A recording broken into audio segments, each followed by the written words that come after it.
for change, that is Nelson Chamisa, takes his engagement to overseas.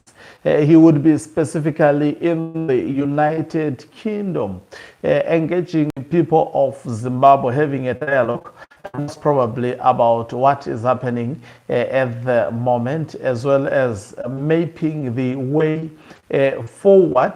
And we expect to be following that particular development. So there will be dialogues. He has actually announced this earlier in the morning, and later on, just a few moments ago, he has indicated that the registration seems to be going very well, with over thousands of Zimbabweans overseas having been already confirmed their registration to this event that will be addressed by Nelson Chamisa in United Kingdom. Greetings and welcome to your lovely channel, the Hlonipani Global News. If you're watching us for the very first time, please do remember to press the red or black subscribe button so that next time when we beam live, you become the very first one to watch us. So taking it to social media, about few hours ago, this is what Nelson Chamisa had to write. He says,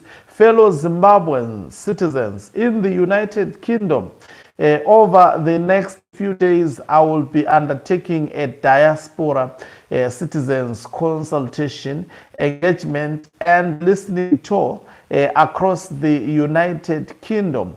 This tour is an opportunity to hear your perspective, engage on the challenges and opportunities facing our nation, and strengthen the vital partnership between Zimbabwe and its diaspora. I invite you to join me at one of the following engagements. So if you want to catch up with him, that is London, Thursday from 5 p.m., Manchester, Friday, 5 p.m. again, Cosby, Sunday at 12 noon. For venue details and further information, please visit nelsonchamisa.com. So it's a website for Nelson Chamisa.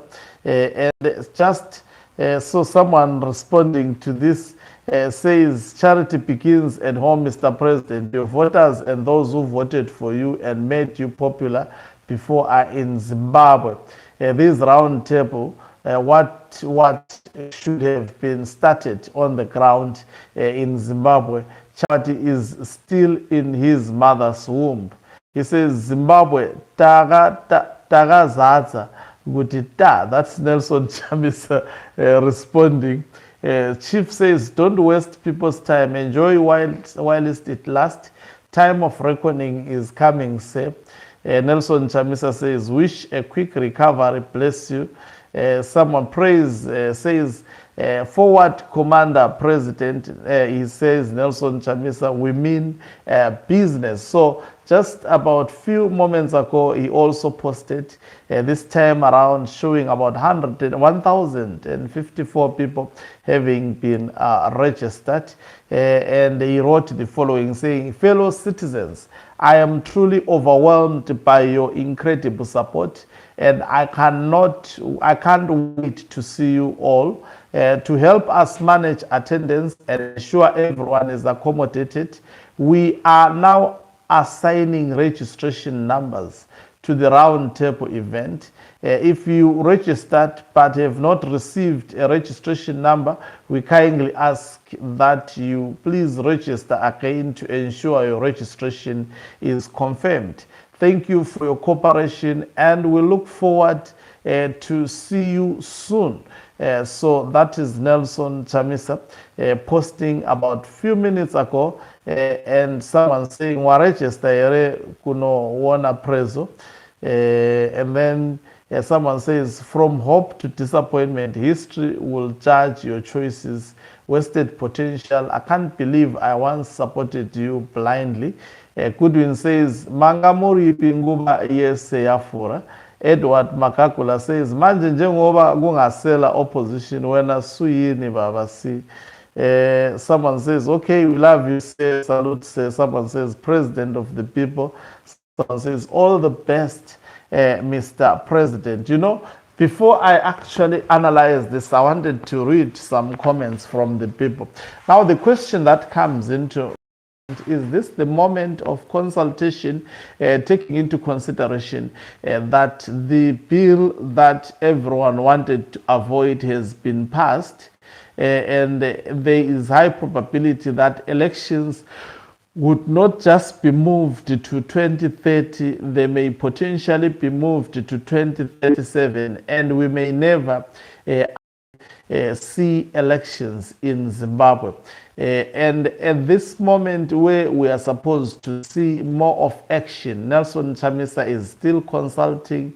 He started this consultation, I think, when Sezo Chabango overtook the party. The question is, are these consultative processes not ending? Does he really have a plan?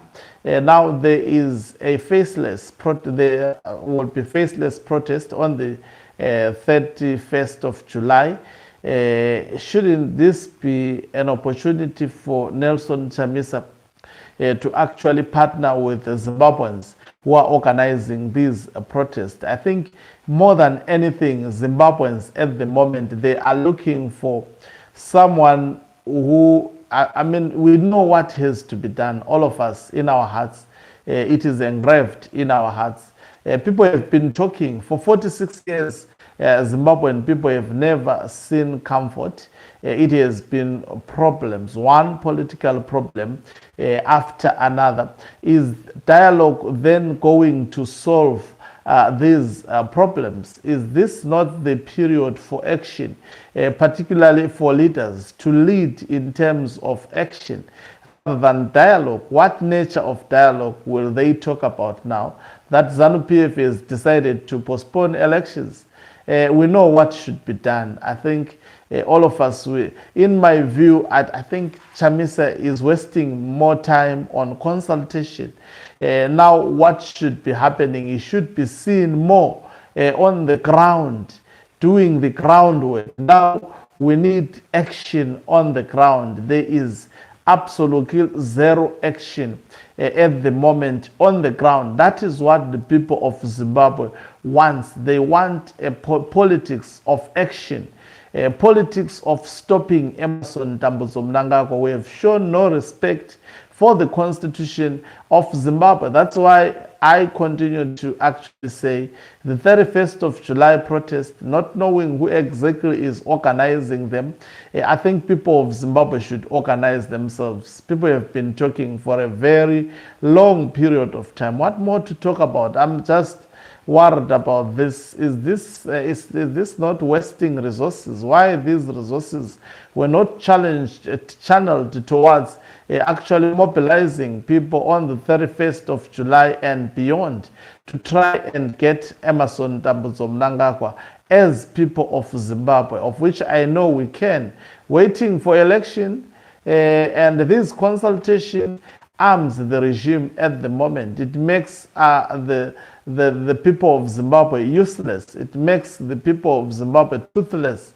We've seen leaders politically, I think since Emmerson Mnangagwa has never faced practical protest. He only faced online protest. He has never been confronted by people. I think he likes it that way. He's comfortable that way. Should we quench his comfort by actually saying, no, people should not protest? If we are saying people should not protest, should they wait for elections? From the look of things, I don't know. I'll be interested to listen to what exactly would be discussed in UK.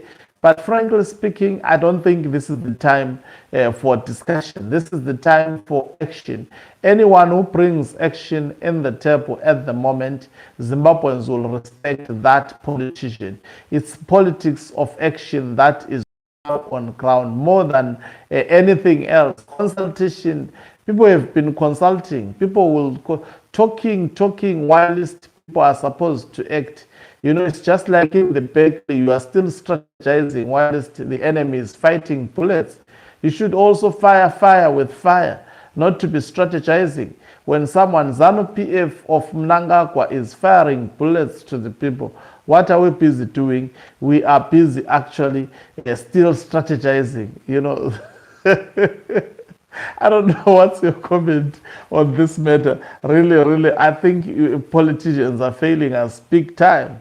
This is not the politics that we should sell to people. That's why I advise people in Zimbabwe to participate in the protest of the 31st of July. Thank you very much for watching us. If you are watching us for the very first time, please do remember to press the red or black subscribe button so that next time when we beam live, you become the very first one to watch us. You can financially support this channel by pressing the thanks button and send us stars. You can equally do so by pressing the join button and be part of our members.